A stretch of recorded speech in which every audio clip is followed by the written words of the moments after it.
Manipur Top Trending News na tunga-tungan ba reliable source hindi lokat saraga mata-matam gi ba maru ay ipaw su patok pala kasunchari.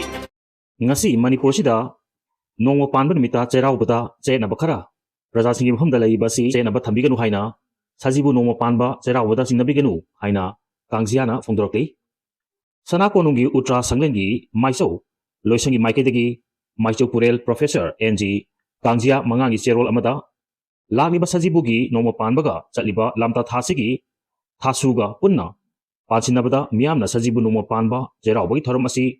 Nongalaga, Pangtokadra, Hybagi Wahang, Hangarkle, Haridna, Miamna Karigumba Amata, Chingnabigan Haina, Fondorakli,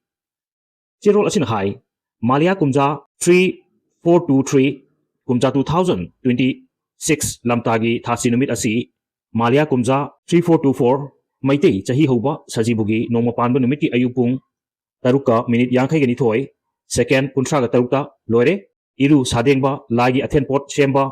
lainung singdokpa amasung wai laitaba loina yare ima lemrel sidabi laining thoksana mehi na chingba yumgi mapan laising maira amasung manam kachaba athen pot na chingba numit asigi ayupung taruk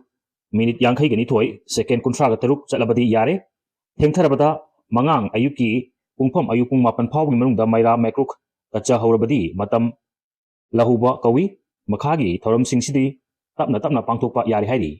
India gi standard time ki ayupung tarukka minute yangkai ni thoi second kuntraga taruk taba matamda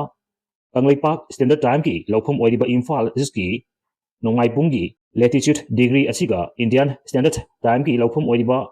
UP gi Mijapur ka khenaba asi degree 1137 ni longitude degree amamam chatpa khudingi minute mari khenaba maramna Imphal gi nongmai pung amadi Mijapur gi khenaba matam asi minute nifuga manga ga second nifuga nifani maramasina Indian standard time tagi Kanglipaki standard time ta semdokpata minute nifuga manga second nifuga nipang tinsingani maramasina hairiba lamtagi hasu numiki pungphum asimak Kanglipaki standard time tadi ayupung taret ka minute kuntraga nipang second kunga mari oigani maramasina sajibu nongma panba chahi hobagi cheraubagi thorom pungnamak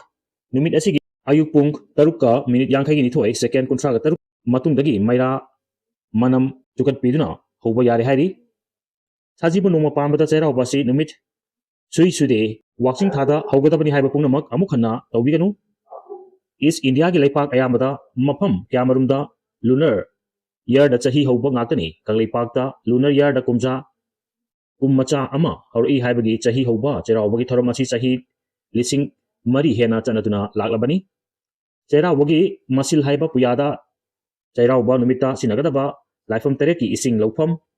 laithung laina kokpa mafam sing mayek sing na iduna thambirami hairiba laifam sing asi dagi ngasi lamtagi kungataruni panba nomaijing numitagi hauraduna maisau loisang ultra sanglen sana konung amasung international salai punsifamgi apunba laing lon singna iwan ba haure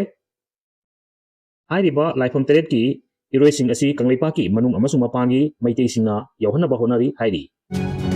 Amaromdana isana wakal mapung faragadra khanbasu ngasisu mapung farna dumak lairi panthongna sungna phongdorkli Ekoi miyobana khangdana adum leiba haiba ama khanglaga khangsinadaba leiba ama hanglubagi kanade haiduna leithokpa haiba ama afaba khanba sukngam ngamdaba phattaba wakhaltana mapung oiraga hingbami puruk phudimakta yauragasu maitei salai taret ekoina Amuka hena mapung fade mi mayam sidagi maite ekoina maite da haiba wahaisi matam manglabani haifam thokrabani maite ekoina maite oisi yamandabdagi maite oisi oi tan tanaraga hairibani maite singa maite oiroi koi chen chelibani isana wakal mapung faragadra khanbasu ngasisu wakal mapung fadana adum lairi haina nongpok chingu thong maite laikol thalasi pilok seloi lamai ching Imphal nongpok lariba laiwe panthongna asuna pendana phongdorakli maite oisi haiduna ekoina amuk Hatsilibani, Maikei da. Kwak kari kwak no. Somda chatke chatfade, yeta chatke chatfade. Oida chatke chatfade, kok talange lanfade. Karang dalit ke litfade, hada. Homdon, Mairobi. Chen imagi fiji, yaluko. Mian machadi maitei lining da, yete, atopa kanglup purupna ayat papide. Maitei lining maramda kanagumba purupna ayat papirko matamda, ainasu araiba wahida, wakum piba ngamgani. Asaw wahay na tabida. Nakoy pung namakiti lining su lairi, laisu su laire, lamjim lamtak pasu laire, nakoy gi lo su laire. ꯅꯈꯣꯏ ꯄꯨꯝꯅꯃꯛꯀꯤ ꯆꯩꯉꯥꯛꯂꯣꯟ ꯂꯩꯔꯤꯕ ꯑꯁꯤꯒꯨꯝꯅ ꯃꯩꯇꯩ ꯑꯩꯈꯣꯏꯒꯤ ꯂꯩꯄꯥꯛꯇ ꯃꯩꯇꯩ ꯑꯩꯈꯣꯏꯒꯤ ꯂꯥꯏꯅꯤꯡ ꯂꯩꯖꯕꯁꯤꯗ ꯀꯔꯤ ꯑꯀꯥꯏꯕ ꯂꯩꯕꯒꯦ? ꯅꯥꯀꯤ ꯂꯥꯏꯅꯤꯡ ꯐꯠꯇꯦ ꯍꯥꯏꯕꯁꯨ ꯅꯠꯇꯦ, ꯂꯩꯒꯅꯨ ꯍꯥꯏꯕꯁꯨ ꯅꯠꯇꯦ, ꯃꯩꯇꯩ ꯑꯩꯈꯣꯏꯒꯤ ꯐꯨꯔꯨꯞꯀꯤ ꯂꯥꯏꯅꯤꯡ ꯂꯝꯕꯤꯅ ꯑꯃꯅꯤ꯫ ꯃꯤꯇꯣꯞꯇꯤ ꯋꯥꯍꯩꯁꯤꯗ ꯆꯨꯝꯃꯤ ꯍꯥꯏꯔꯛꯀꯅꯤ, ꯀꯔꯤꯒꯨꯝꯕ ꯑꯃꯠꯇ ꯌꯦꯜꯂꯛꯂꯣꯏ꯫ ꯌꯦꯜꯂꯛꯀꯗꯧꯔꯤꯕꯁꯤꯅ ꯃꯩꯇꯩ ꯑꯩꯈꯣꯏꯒꯤ ꯁꯂꯥꯏ ꯇꯔꯦꯠꯅꯤ ꯈꯜꯂꯤ꯫ ꯑꯩꯒꯤ ꯑꯄꯥꯝꯕꯅꯤ ꯍꯥꯏꯔꯒ ꯃꯩꯇꯩ ꯂꯥꯏꯅꯤꯡꯁꯤ ꯅꯤꯡꯗꯅꯕ ꯃꯩꯇꯩꯒꯤ ꯋꯥꯔꯤꯁꯤ ꯑꯣꯏꯊꯣꯛꯂꯒ ꯆꯠꯂꯒ ꯃꯇꯝ ꯃꯥꯡꯍꯜꯂꯒ ꯂꯩꯍꯧꯒꯗꯧꯔꯤꯕꯅꯤ꯫ ꯑꯃꯨꯛꯁꯨ ꯍꯥꯏꯔꯛꯀꯅꯤ, ꯇꯥꯛꯄꯤꯅꯕ ꯂꯩꯇꯦ, ꯑꯩꯈꯣꯏ ꯃꯩꯇꯩ ꯑꯣꯏꯖꯔꯤꯕ ꯄꯨꯝꯅꯃꯛꯅ ꯍꯥꯏꯕꯁꯤꯡ ꯇꯥꯛꯄꯤꯕꯁꯤꯡ ꯂꯧꯅꯤꯡꯗꯕꯁꯨ ꯃꯣꯕꯥꯏꯜ ꯐꯣꯟꯅ ꯇꯥꯛꯄ ꯂꯧꯔꯣ, ꯃꯥꯂꯦꯝꯒꯤ ꯂꯥꯏꯅꯤꯡ ꯈꯨꯗꯤꯡꯃꯛ ꯃꯣꯕꯥꯏꯜ ꯐꯣꯟꯗ ꯌꯥꯎꯔꯕꯅꯤ ꯍꯥꯏꯅꯔꯛꯀꯅꯤ꯫ ꯑꯁꯥꯝꯒꯤ ꯕꯤꯍꯨ ꯖꯒꯣꯏ ꯐꯖꯩ ꯍꯥꯏꯗꯨꯅ ꯑꯁꯥꯝ ꯂꯝꯗꯝ ꯃꯁꯛ ꯇꯥꯛꯏ, ꯑꯩꯈꯣꯏꯒꯤꯗꯤ ꯀꯔꯤꯅꯣ ꯇꯥꯛꯀꯅꯤ? ꯀ꯭ꯂꯥꯁꯤꯀꯦꯜ ꯃꯅꯤꯄꯨꯔꯒꯤ ꯖꯒꯣꯏ ꯃꯥꯂꯦꯝꯗ ꯐꯥꯎꯔꯤ ꯂꯥꯏꯅꯤꯡ ꯑꯃꯒ ꯁꯥꯒꯣꯟꯅꯕ ꯖꯒꯣꯏꯅꯤ꯫ ꯃꯩꯇꯩ ꯂꯩꯄꯥꯛꯇ ꯂꯩꯉꯥꯛꯅ ꯁꯛꯈꯪꯕ ꯃꯩꯇꯩ ꯖꯒꯣꯏ ꯂꯩꯍꯟꯁꯤ, ꯂꯩꯉꯥꯛꯅꯁꯨ ꯌꯥꯐꯝ ꯊꯣꯛꯏ, ꯂꯩꯍꯟꯐꯝ ꯊꯣꯛꯏ꯫ ꯃꯩꯇꯩ ꯑꯩꯈꯣꯏꯅ ꯃꯩꯇꯩ ꯑꯣꯏꯗꯕꯁꯤꯅ ꯁꯛ ꯐꯣꯡꯕ ꯉꯝꯗ꯭ꯔꯤꯕꯅꯤ ꯃꯥꯂꯦꯝꯗ꯫ ꯃꯣꯕꯥꯏꯜ ꯐꯣꯟꯅ ꯂꯥꯏꯒꯤ ꯃꯁꯛ ꯑꯣꯏꯗꯨꯅ ꯃꯥꯂꯦꯝꯒꯤ ꯃꯐꯝ ꯈꯨꯗꯤꯡꯗ ꯃꯁꯛ ꯇꯥꯛꯂꯦ, ꯃꯩꯇꯩ ꯑꯩꯈꯣꯏꯗ ꯉꯥꯏꯔꯦ ꯃꯁꯛ ꯇꯥꯛꯄ ꯉꯝꯗ꯭ꯔꯤꯕ꯫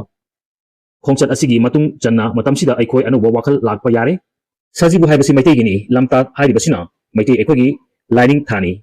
ꯕꯁꯟꯇ ꯍꯥꯏꯕꯁꯤ ꯃꯩꯇꯩ ꯂꯣꯟ ꯅꯠꯇꯦ, ꯑꯇꯣꯞꯄ ꯂꯣꯟ ꯉꯥꯡꯕꯁꯤꯡꯅ ꯍꯥꯏꯖꯁꯅꯨ꯫ ꯁꯖꯤꯕꯨꯗ ꯑꯩꯈꯣꯏ ꯆꯤꯡ ꯀꯥꯒꯅꯤ, ꯃꯩꯇꯩ ꯂꯩꯄꯥꯛꯀꯤ ꯆꯤꯡꯗ ꯂꯥꯏ ꯈꯨꯔꯨꯝꯒꯅꯤ꯫ ꯑꯋꯥꯕ ꯂꯩꯇꯅ ꯏꯁꯥꯅ ꯌꯥꯅꯤꯡ ꯌꯥꯅꯤꯡꯅ ꯆꯤꯡ ꯀꯥꯗꯨꯅ ꯂꯥꯏ ꯈꯨꯔꯨꯝꯒꯅꯤ꯫ ꯃꯩꯇꯩ ꯂꯥꯏꯒꯤ ꯀꯣꯂꯣꯏ ꯃꯤꯡꯂꯦꯟꯗꯤ ꯑꯣꯏꯔꯣꯏꯗꯧꯔꯤꯕꯅꯤ꯫ ꯃꯩꯇꯩꯒꯤ ꯆꯤꯡꯒꯤ ꯂꯥꯏ ꯑꯣꯏꯍꯟꯁꯤ꯫ ꯑꯍꯜ ꯂꯃꯟꯅ ꯊꯥꯏꯅꯗꯒꯤ ꯆꯠꯅꯔꯛꯏ ꯍꯥꯏꯔꯒꯁꯨ ꯃꯊꯥꯏ ꯊꯥꯏꯅꯗꯒꯤ ꯃꯩꯇꯩꯒꯤ ꯂꯥꯏꯒꯤ ꯈꯨꯕꯝꯅꯤ, ꯂꯥꯏꯒꯤ ꯆꯤꯡꯁꯤꯒꯤ ꯋꯥꯔꯤ ꯂꯩꯕ ꯉꯥꯛꯇꯅꯤ꯫ ꯆꯍꯤ 3ꯒꯤ ꯃꯅꯨꯡꯗ ꯆꯜꯂꯤꯉꯩ ꯃꯇꯝꯗ ꯃꯤꯇꯣꯞ ꯃꯤꯌꯥꯟꯒꯤ ꯂꯥꯏꯅꯤꯡꯒꯤ ꯆꯤꯡ ꯑꯣꯏꯈꯤꯕꯅꯤ꯫ ꯃꯩꯇꯩ ꯑꯩꯈꯣꯏꯒꯤ ꯂꯥꯏꯒꯤ ꯆꯤꯡ ꯈꯨꯕꯝꯂꯦꯟꯅꯤ꯫ ꯀꯔꯤ ꯀꯧꯔꯝꯃꯤ ꯍꯥꯏꯕ ꯃꯩꯇꯩꯒꯤ ꯍꯥꯟꯅꯗꯒꯤ ꯂꯩꯔꯝꯕ ꯂꯥꯏꯁꯛꯇꯨꯒꯤ ꯀꯣꯂꯣꯏ ꯃꯤꯡꯂꯦꯟ ꯊꯤꯒꯠꯂꯒ ꯑꯃꯨꯛ ꯁꯥꯐꯣꯡꯕꯗ ꯆꯤꯡꯎ ꯂꯥꯏ ꯃꯌꯥꯝꯅ ꯍꯔꯥꯎꯕꯤꯒꯅꯤ꯫ ꯂꯥꯏꯅꯤꯡ ꯃꯄꯣꯛꯂꯣꯟ ꯍꯜꯂꯛꯂꯦ, ꯃꯩꯇꯩ ꯃꯄꯣꯛ ꯍꯜꯂꯛꯂꯦ꯫ ꯃꯩꯇꯩꯒꯤ ꯂꯥꯏꯅꯤꯡ ꯑꯃꯁꯨꯡ ꯂꯥꯏꯒ ꯃꯤꯒ ꯁꯝꯅꯔꯤꯉꯩꯒꯤ ꯃꯩꯇꯩ ꯂꯥꯏꯅꯤꯡ ꯍꯜꯂꯛꯄꯗꯤ ꯀꯨꯝꯖꯥ 2,000 ꯍꯟꯖꯤꯜꯂꯛꯀꯗꯕꯅꯤ꯫ ꯀꯨꯝꯖꯥ 2,000 ꯄꯣꯛꯂꯛꯄ ꯃꯤꯇꯣꯞꯂꯣꯟꯁꯤꯅ ꯂꯥꯏꯅꯤꯡꯒꯤ ꯂꯥꯏꯊꯨꯡꯁꯨ ꯍꯣꯡꯗꯣꯛꯀꯗꯕꯅꯤ, ꯂꯥꯏꯒꯤ ꯊꯣꯡꯁꯨ ꯍꯥꯡꯗꯣꯛꯀꯗꯕꯅꯤ, ꯅꯨꯡꯊꯣꯡꯁꯨ ꯍꯥꯡꯗꯣꯛꯀꯗꯕꯅꯤ꯫ ꯏꯄꯨ ꯈꯣꯡꯅꯥꯡ ꯊꯥꯕꯅ ꯂꯩꯐꯥꯎ ꯑꯣꯏꯅ ꯄꯨꯌꯥ ꯑꯣꯏꯗꯨꯅ ꯃꯩꯇꯩ ꯍꯜꯂꯛꯀꯅꯤ, ꯃꯩꯇꯩ ꯂꯥꯏꯅꯤꯡ ꯍꯜꯂꯛꯀꯅꯤ ꯍꯥꯏꯕꯁꯤ ꯁꯣꯏꯗ꯭ꯔꯕ ꯋꯥꯐꯝꯅꯤ꯫ ꯁꯖꯤꯕꯨ ꯆꯤꯡ ꯀꯥꯕꯗ ꯃꯩꯇꯩ ꯂꯥꯏꯒꯤ ꯈꯨꯕꯝ ꯁꯥꯐꯣꯡꯂꯁꯤ, ꯃꯩꯇꯩ ꯂꯥꯏꯒꯤ ꯀꯣꯂꯣꯏ ꯃꯤꯡꯂꯦꯟ ꯁꯥꯐꯣꯡꯂꯁꯤ꯫ ꯃꯩꯇꯩꯒꯤ ꯆꯤꯡꯗ ꯂꯩꯕ ꯂꯥꯏ ꯑꯩꯈꯣꯏꯅ ꯈꯨꯔꯨꯝꯂꯁꯤ, ꯃꯩꯇꯩꯁꯤꯡꯗ ꯂꯩꯕ ꯂꯥꯏꯁꯤꯡꯕꯨ ꯃꯩꯇꯩ ꯑꯩꯈꯣꯏ ꯄꯨꯟꯁꯤꯜꯂꯒ ꯃꯩꯇꯩ ꯑꯣꯏꯅꯕꯒꯤꯗꯃꯛꯇ, ꯃꯩꯇꯩꯅ ꯃꯩꯇꯩ ꯃꯁꯛ ꯈꯪꯅꯕꯒꯤꯗꯃꯛꯇ ꯈꯨꯟꯗꯥꯃꯤꯟꯅꯔꯤꯕ ꯍꯧꯔꯛꯄꯁꯤꯗ ꯍꯦꯟꯅ ꯍꯦꯟꯅ ꯄꯨꯛꯅꯤꯡ ꯆꯤꯡꯁꯤꯟꯁꯤ꯫ ꯃꯩꯇꯩꯒꯤ ꯀꯨꯝꯍꯩ ꯐꯤꯍꯣꯡ ꯈꯨꯗꯤꯡꯃꯛꯇ ꯃꯩꯇꯩ ꯂꯥꯏꯅ ꯃꯥꯡ ꯊꯥꯔꯒ ꯃꯩꯇꯩ ꯂꯥꯏꯒꯤ ꯇꯨꯡ ꯏꯟꯁꯤ, ꯃꯩꯇꯩ ꯑꯩꯈꯣꯏꯒꯤ ꯀꯨꯝꯍꯩ ꯃꯁꯛ ꯇꯥꯛꯁꯤ꯫ ꯃꯤꯇꯣꯞꯀꯤꯗꯤ ꯀꯨꯝꯍꯩ ꯈꯨꯗꯤꯡꯃꯛꯇ ꯂꯥꯏꯅꯤꯡ ꯌꯥꯎꯏ, ꯃꯩꯇꯩꯒꯤꯗꯤ ꯂꯥꯏꯅꯤꯡ ꯌꯥꯎꯗꯦ꯫ ꯃꯩꯇꯩꯒꯤ ꯊꯥꯕꯜ ꯆꯣꯡꯕꯗ